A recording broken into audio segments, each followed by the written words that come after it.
nane mkoa wetu umeandaa maonyesho ya kilimo na sherehe za wakulima, yaani nane zitakazofanyika katika viwanja vya Nyamhongolo ambavyo ni viwanja maarufu wilayani Ilemela. Kwa hivyo maonyesho haya ya kilimo na sherehe za wakulima, kila Mtanzania anafahamu faida zake na umuhimu wake. Moja kati ya faida kubwa kabisa ni jukwaa la kubadilishana uzoefu, maarifa na taarifa baina ya wazalishaji, wataalamu na wadau mbalimbali wa maendeleo katika sekta ya kilimo. Lakini pia yanawezesha wazalishaji kuona na kujifunza teknolojia mpya. Ukifika pale Nane katika yale maonyesho, utaweza kuona teknolojia mpya katika kilimo, katika mifugo na katika uvuvi, kwa sababu sekta ya kilimo inahusisha mnyororo wote huo wa kilimo, mifugo, lakini pia uvuvi. Lakini pia ni platform nzuri au jukwaa zuri kwa wakulima kuweza kuunganishwa na masoko.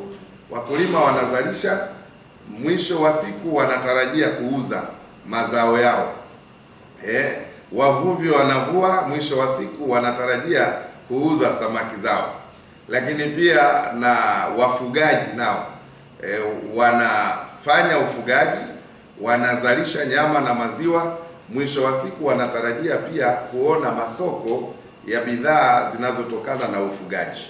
Kwa hiyo maonyesho haya ya kilimo yanatoa fursa kwa wakulima, kwa wafugaji na wavuvi kuona na kutengeneza masoko, kwa sababu katika mhadhara huo, mkutano huo, lakini kusanyiko hilo, pia tunapata fursa ya watu wenye masoko kuweza kuja kuonyesha kwamba wanayo masoko ya bidhaa mbalimbali za kilimo.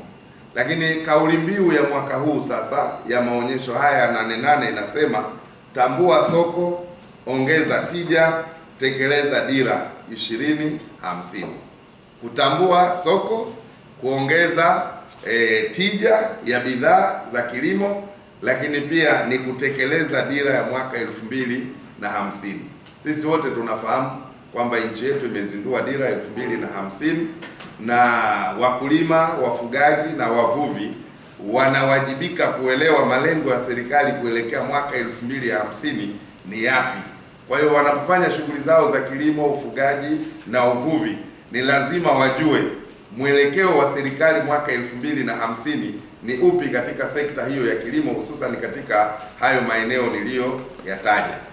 Kwa hivyo mwisho niseme kwamba tarehe 2 itakuwa ndio uzinduzi rasmi na mkuu wa mkoa wa Geita, kwa sababu maonyesho haya yanashirikisha mkoa wa Mwanza na Geita, inaitwa Kanda ya Magharibi. Kwa hiyo mkuu wa mkoa wa Geita atayazindua rasmi. Maonyesho yanaanza tarehe 1 mwezi wa 8, lakini yatazinduliwa rasmi tarehe 2 ya mwezi wa 8 kuanzia saa 6 mchana pale katika viwanja vya Nyamhongolo. Kwa hiyo wananchi wa mikoa hii yote, mikoa jirani wanakaribishwa, kutoka Shinyanga, kutoka Kagera, kutoka Mara, kwa sababu ni maonyesho makubwa. Watakuja kujifunza, watakuja kuona, lakini pia wanaweza kupata tija kutokana na ushiriki wao katika maonyesho haya. Kwa hiyo tunawakaribisha wananchi. Burudani za aina mbalimbali, wasanii, ngoma za asili, nyimbo zitakuwepo katika viwanja vya Nyamhongolo kuanzia siku ya kwanza ya tarehe 1 hadi tarehe 8. Kwa hivyo, lakini pia wafanyabiashara wadogo watapata fursa nao ya kuuza bidhaa zao katika eneo hilo. Kwa hivyo tunawakaribisha wafanyabiashara wadogo, wafanyabiashara wakubwa nao kuja na wananchi kwa ujumla kuja kufanya manunuzi ya bidhaa mbalimbali za kilimo, mifugo na uvuvi na bidhaa nyinginezo. Lakini maonyesho haya yatafungwa rasmi tarehe 8 na mkuu wa mkoa wa Mwanza ambaye ndio mwenyeji wa shughuli ya maonyesho ya Nane na sikukuu za wakulima kwa mwaka huu 2026.